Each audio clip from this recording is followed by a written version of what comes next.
Hello साथियों, unique classes में आपका स्वागत है। आज का हमारा टॉपिक है सूरदास की जीवनी। आज हम सूरदास की जीवन परिचय के बारे में बहुत ही बेहतरीन ढंग से पढ़ेंगे। चलिए वीडियो को शुरू करते हैं। आज सबसे पहली बात आती है सूरदास कौन थे। चलिए सूरदास कौन थे उनके बारे में चर्चा करते हैं। वात्सल्य रस के सम्राट महाकवि सूरदास का जन्म 1478 ईस्वी में रुनकता नामक ग्राम में हुआ था। हालांकि कुछ लोग सीही को सूरदास की जन्मस्थली मानते हैं। इनके पिता का नाम पंडित रामदास सारस्वत ब्राह्मण थे और उनकी माता का नाम जमुना दास था। सूरदास जी को पुराणों और उपनिषदों का विशेष ज्ञान था।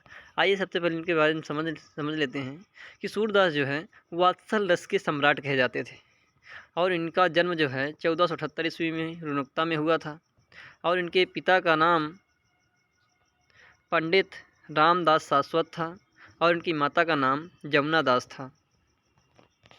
चलिए आगे देखते हैं वीडियो को।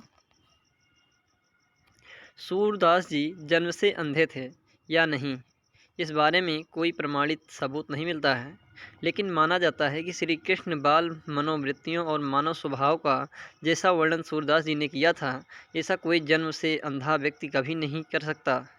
इसलिए माना जाता है कि वो अपने जन्म के बाद अंधे हुए होंगे। इसमें इस पंक्ति में ये बताया गया है कि सूरदास जो है जन्म से अंधे थे कि नहीं थे। सबसे पहली बात ये है कि इसका एक कोई ठोस सबूत नहीं मिलता है।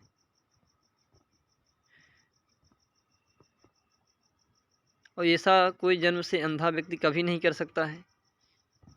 चलिए अगली वाली पर देखता है। सूरदास जी अंधे थे। सूरदास जी जन्म से अंधे थे या नहीं, इस बारे में कोई प्रमाणित सबूत नहीं है, लेकिन माना जाता है कि श्री कृष्ण बाल मनोवृत्तियों और मानव स्वभाव का जैसा वर्णन सूरदास जी ने किया है, ऐसा कोई जन्म से अंधा व्यक्ति कभी नहीं कर सकता। इसलिए माना जाता है कि वो अपने जन्म के बाद अंधे हुए होंगे। तो वही हिंदी साहित्य के ज्ञाता श्याम सुंदर दास ने भी लिखा है कि सूरदास जी वास्तव में अंधे नहीं थे, क्योंकि श्रृंगार और रूप रंग आदि का जो वर्णन महाकवि सूरदास ने किया है वो कोई जन्मांध व्यक्ति कभी नहीं कर सकता।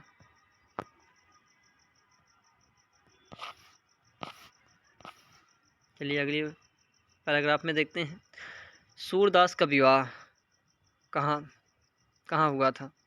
तो सूरदास का विवाह को कहा जाता है कि सूरदास जी ने विवाह किया था। हालांकि उनके विवाह को लेकर कोई साक्ष्य प्राप्त नहीं हुए हैं, लेकिन फिर भी उनकी पत्नी का नाम रत्नावली माना गया है।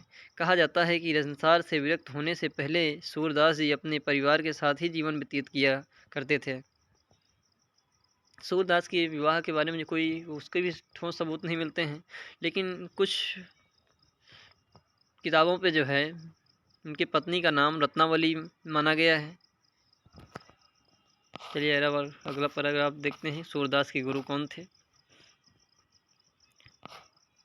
अपने परिवार से विरक्त होने के पश्चात सूरदास जी दीनता के पद गाया करते थे। तभी सूरदास के मुख से भक्ति का एक पद सुनकर श्री वल्लभाचार्य ने उन्हें अपना शिष्य बना लिया, जिसके बाद वो कृष्ण भगवान का स्मरण और उनकी लीलाओं का वर्णन करने लगे। साथ ही वो आचार्य वल्लभाचार्य के साथ मथुरा के गऊ घाट पर स्थित श्रीनाथ के मंदिर में भजन कीर्तन किया करते थे। महान कवि सूरदास आचार्य वल्लभाचार्य के प्रमुख शिष्यों में से एक थे और अष्टछाप कवियों में भी सर्वश्रेष्ठ स्थान रखते थे।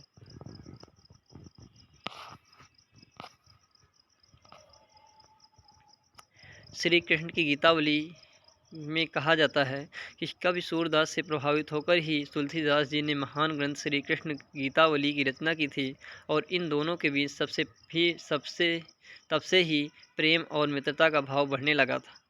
आइए अगली पंक्तियों में देखते हैं। सूरदास का राजघरानों से संबंध।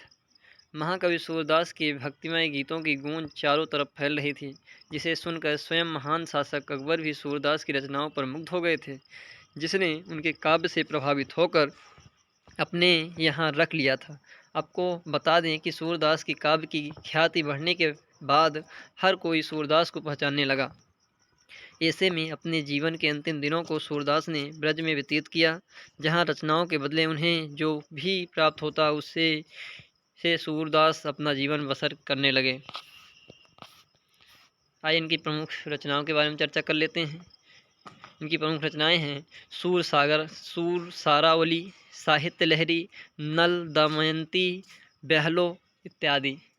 आई होप मेरा वीडियो आपको पसंद आया होगा। यदि चैनल पे नए हैं तो लाइक करें, सब्सक्राइब करें और शेयर करना ना भूलें। Thank you.